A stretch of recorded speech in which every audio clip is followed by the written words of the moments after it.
The 80s and 90s were important but strange decades for motorcycle manufacturers. Sure, the development of high-performance, high-revving sport bikes made sense. The same kind of thing was happening in the four-wheeled world. But another trend was taking shape. See, through the 1970s, it very much looked like manufacturers would either have to conform to the principles of the UJM motorcycle, that is, the Universal Japanese Motorcycle, or simply die. The British motorcycle industry went down quicker than anybody else. But what happened over in America was quite different. See, Harley had already survived worse threats than Honda, namely 2 world wars, and they'd done so by not conforming. As the British manufacturers encroached on their territory after World War II, sure, they made some high-performance bikes, but they never tried to make British bikes, if that makes sense. They really just stayed true to their heritage.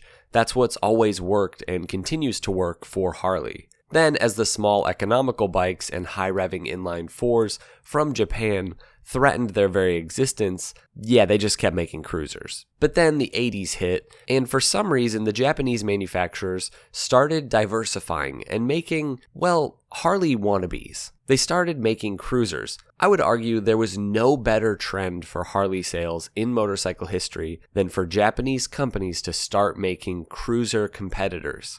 It may have looked pretty gloom at the time for Harley, but these bikes helped to keep the style and the tradition alive. For every 3 broke motorcyclists who bought a Rebel, there was one businessman willing to shill out $30,000 for, an Ultra Glide or whatever. Now, what was even stranger was the way some of these Japanese manufacturers approached the cruiser concept. Some decided to bring over their high-performance capabilities to this style of bike. And so we got motorcycles like the Kawasaki KZ900 LTD and the Suzuki Slinger models. These were somewhat lazy attempts at just bringing over the big overhead cam inline fours and turning them into cruisers. Now, Honda would tap into their iconic V4 platforms for bikes like the Sabre and Magna, but a concept was brewing. What if a high-performance power cruiser, a sort of muscle cruiser, could be built from the ground up, purpose-built for that kind of straight-line performance and character associated with American vehicles? In 1985, Yamaha introduced this incredible and important motorcycle, the V-Max. To put it simply, nothing like the V-Max had ever existed, thanks to its beefy 1200cc V4 engine, making 145 horsepower and incredible acceleration, a 0 to 60 of somewhere around 3 to 3.5 seconds. But many claim under 3 seconds. And then you couple that with this iconic styling, the Yamaha V-Max effectively created the power cruiser category. This would be a niche that blended the aesthetic, appeal, and comfort of a cruiser with the performance and adrenaline of a sport bike. At a time when cruisers were associated with Harley's low-revving, torquey V-twins, the V-Max introduced something entirely different. A high-revving, high-horsepower machine that could thrill riders in a way that no other cruiser had ever done. Now, by the turn of the century, some 15 years after the introduction of the V-Max, it was still going strong and selling well and continuing to get faster, and Harley had to do something. A Japanese manufacturer was making a cruiser that Harley fans could hardly dream of. The tables had turned. Harley had survived the UJM's influence, but now the Japanese companies were looking to not only take over every segment of the cruiser market, they were making new kinds of cruisers. And so it began with Project P4 in the late 90s. The initial goal from Harley was simple, classic Harley Davidson style, mixed with a level of performance only seen on sport bikes. Now, at the time, you and I may have only associated Harley with big, heavy cruisers, but they actually did have some experience making sport bikes, particularly their VR1000 motorcycle, a short-lived race bike developed for World Superbike. It wasn't really very successful, but it had one thing going for it in respects to this new project. It made a lot of power, and it was a V-twin. Dual overhead cams, 4 valves per cylinder. This was a high-tech engine, and it was exactly what they needed. But Harley had never put a liquid-cooled engine in a production bike, and they really didn't have experience bringing race-developed engines to their production bikes, aside from what they'd done with flat-track bikes in like the 1970s. Simply taking the VR1000 engine and plopping it in a production Harley frame wasn't going to cut it. This was a race engine, and race engines are fragile. Harley needed to build an engine from the ground up that would share the same DNA as the VR1000 V-twin, but they couldn't use the engine as it stood. It just wouldn't work. So they decided to partner with Porsche to essentially take the VR1000 engine and make it production worthy. Some say that Porsche just tuned the VR1000 engine. Others say that the V-Rod shares basically zero DNA with the VR1000. It's difficult to parse out exactly what Porsche's involvement was, but it seems likely that it was pretty significant. At the very least, they were responsible for making the liquid cooling and overhead cam just work on a Harley production engine. Now, people like to knock this part of the story and pretend like the V-Rod, oh, it's not a Harley. And I couldn't disagree more. Can Porsche lay some claim to the motorcycle? Sure. Is the engine the centerpiece and arguably by far the best part of the motorcycle? Definitely. But just like the original Corvette ZR1 was very much a Lotus product, it was still a GM-made Chevy Corvette. Honestly, there's quite a bit of overlap between the development of those two products, that is, the ZR1 from the 90s and the C4 Corvette, and what we have with the V-Rod and Porsche.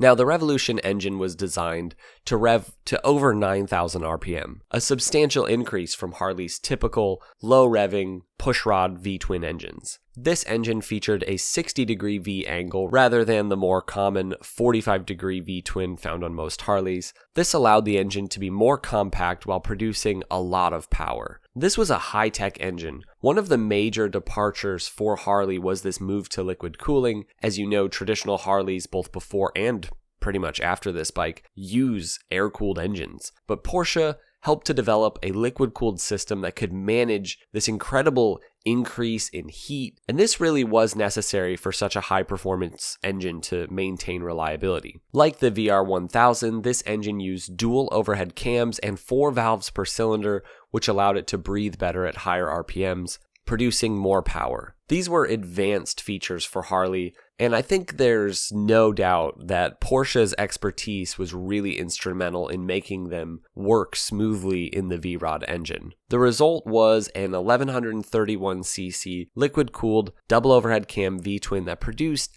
115 horsepower in its first iteration for the V-Rod, and this was really a major leap forward for Harley, as this engine was far more powerful and advanced than anything in their lineup or anything they'd ever put in a production bike. Now, the power output might not sound impressive in comparison with the V-Max. By the late 90s, that bike was pushing about 150 horsepower. In thoroughly un-Harley fashion, one advantage that the V-Rod would have was its weight and the fact that it was a little more nimble. Barely. It weighed like 10 pounds less than its contemporary V-Max. Still, the numbers were pretty impressive. About 600 pounds and well over 100 horsepower made it so far beyond anything Harley had. Now, performance is really what's important, but perhaps even more important was the sound. It was like a Ducati and a Harley had a baby, and with the right pipes, the sound of a V-Rod was like nothing else in existence.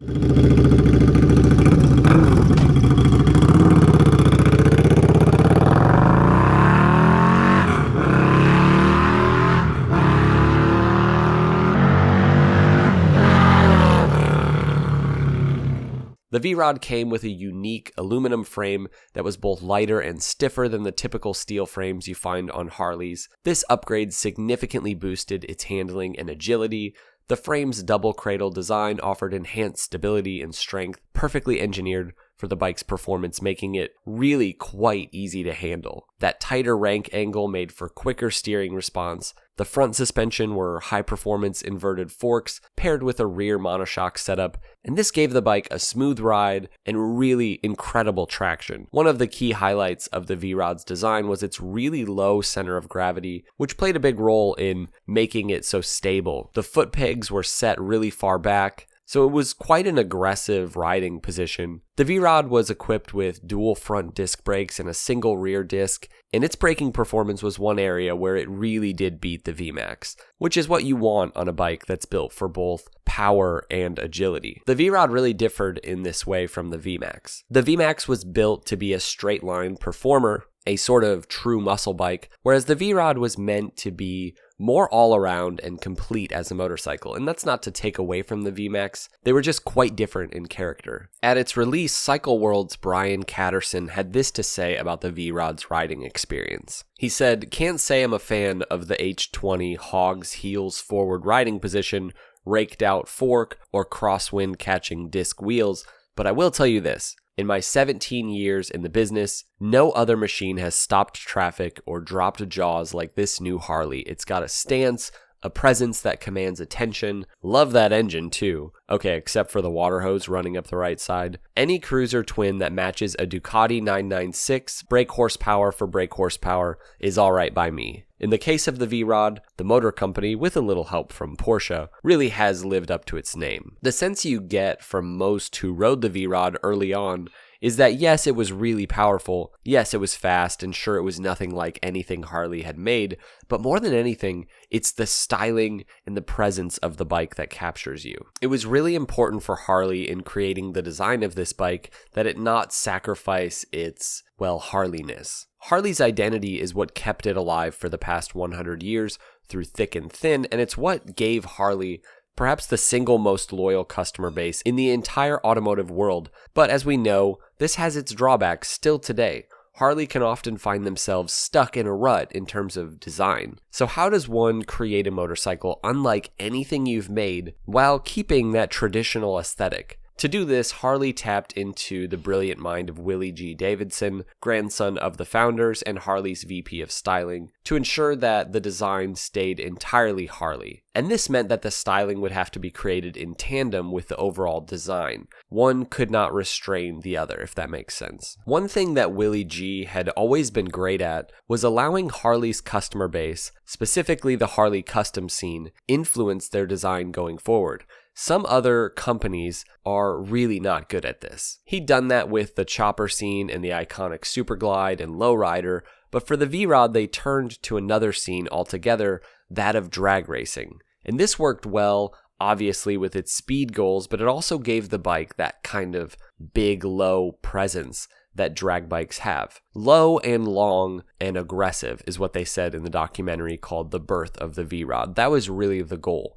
Starting from the center, the engine is the visual centerpiece of the design, highlighted by this aluminum frame. With its raked front fork and wide rear tire, the bike was designed to look muscular and fast. One of the most controversial aspects of the V-Rod's design was the location of the gas tank. Instead of placing the fuel tank in front of the seat like a traditional cruiser, the V-Rod used the teardrop-shaped tank as a cover for the airbox, while the actual fuel tank was located under the seat. This maintained the classic Harley visual for the most part, but it made room for this new engine layout. There's lots of exposed and brushed aluminum, and this really helped to contrast it from Harley's traditional chromy and, blacked out lineup. The wide 240mm rear tire became one of the most recognizable features of the later V-Rod models.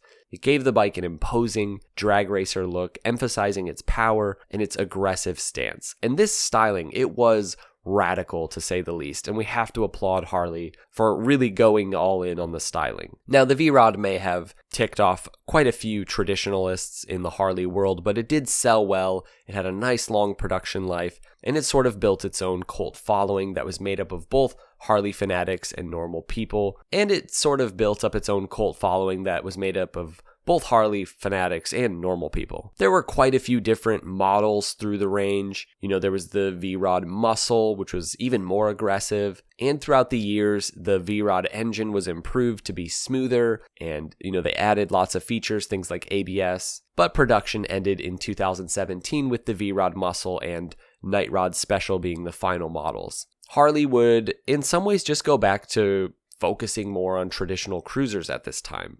Although one could argue that they were probably developing a lot of the liquid-cooled bikes that we have now, and there's no doubt that this bike influenced that. The main criticism that can be put towards the V-Rod, aside from the fact that it was entirely metric, is the form. Many would argue that Harley built this wonderful engine, which it really is, and then they hamstrung themselves by forcing it into this awkward, weird ergonomic this heavy cruiser instead of making, say, a street fighter. I mean, the V-Rod could have very much been a sort of KTM Super Duke before the Super Duke. Also, it was kind of a motorcycle that Harley just didn't know how to market, much like the Buell bikes.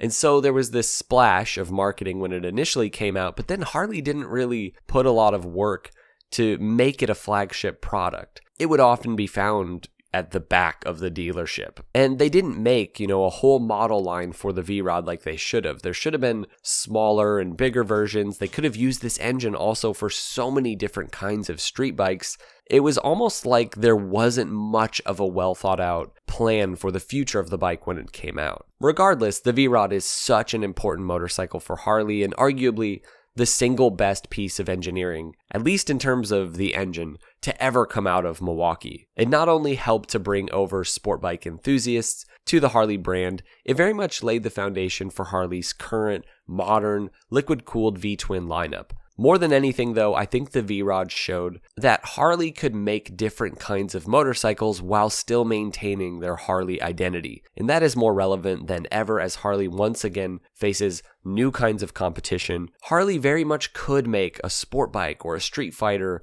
or a smaller economy bike and still keep it Harley and make it really cool, just like they did with the V-Rod. Now, I would love to hear from you guys. Have you had any experience with the V-Rod? Let us know what you think in the comments below, and we'll see you in the next one. Ride safe.